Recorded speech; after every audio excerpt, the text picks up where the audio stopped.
Homeopathy என்றால் என்ன? Homeopathy என்பது மென்மையானது, அறிவியல் அடிப்படையிலானது மற்றும் முழுமையான, அதாவது ஹோலிஸ்டிக் மருத்துவ முறை ஆகும். 18ஆம் நூற்றாண்டின் பிற்பகுதியில் ஜெர்மனிய மருத்துவர் மற்றும் வேதியியலாளர் டாக்டர் சாமுவேல் ஹனிமேன் இதை உருவாக்கினார்.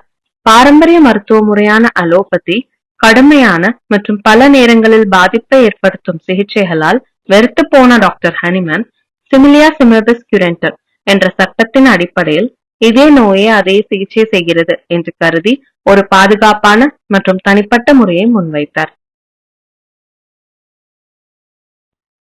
இந்த கோட்பாடு ஆரோக்கியமான நபரில் ஒரு பொருள் ஏற்படுத்தும் அறிகுறிகள் அதே அறிகுறிகளை கொண்ட நோயாளியை மிக சிறிய அளவில் சிகிச்சை செய்ய பயன்படலாம் என கூறுகிறது. ஹோமியோபதி 1796ஆம் ஆண்டு கண்டுபிடிக்கப்பட்டதிலிருந்து இங்கு பல வருடங்களாக நிலைத்திருக்கிறது. மக்கள் இதை நம்பிக்கையுடன் பயன்படுத்தி வருகின்றனர். ஆகவே இது இரண்டாவது மிகப்பெரிய மாற்று மருத்துவ முறையாக திகழ்கிறது. இப்பொழுது நாம் ஆயுஷை பற்றி காணலாம். ஆயுஷ் என்பது இந்தியாவின் பாரம்பரிய மற்றும் மாற்று மருத்துவ முறைகளின் கூட்டு உருவாக்கம் ஆகும்.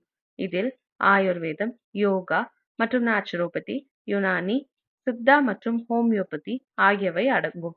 இந்த மருத்துவ முறைகள் ஆயிரக்கணக்கான ஆண்டுகளாக இந்தியாவில் பயன்பட்டு வருகின்றன. இயற்கை சிகிச்சை, உடல் மற்றும் மனநலம், எதிர்ப்பு சக்தி மேம்பாடு ஆகியவற்றை முக்கியமாக கவனிக்கும் இந்த முறைகள் உடல் நலத்தை பாதுகாக்கும் முக்கிய பங்களிப்பை வழங்குகின்றன.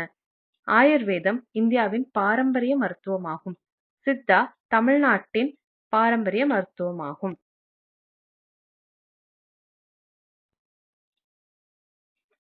இப்பொழுது நாம் சித்தா மற்றும் ஆயுர்வேத மருந்துகளின் தயாரிப்பு முறை ஹோமியோபதி மருந்துகளின் தயாரிப்பு முறையிலிருந்து எவ்வாறு வேறுபடுகிறது என்பதை பற்றி காணலாம்.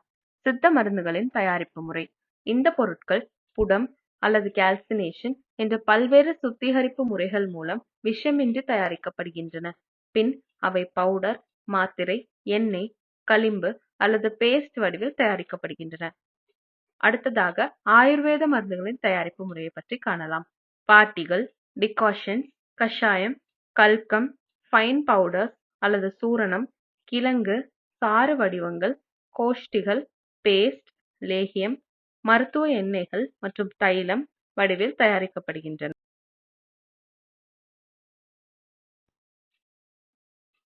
இப்பொழுது நாம் ஹோமியோபதி மருந்துகளின் தயாரிப்பு முறையை பற்றி காணலாம். ஹோமியோபதி மருந்துகள் பொட்டன்டைசேஷன் என்ற தனி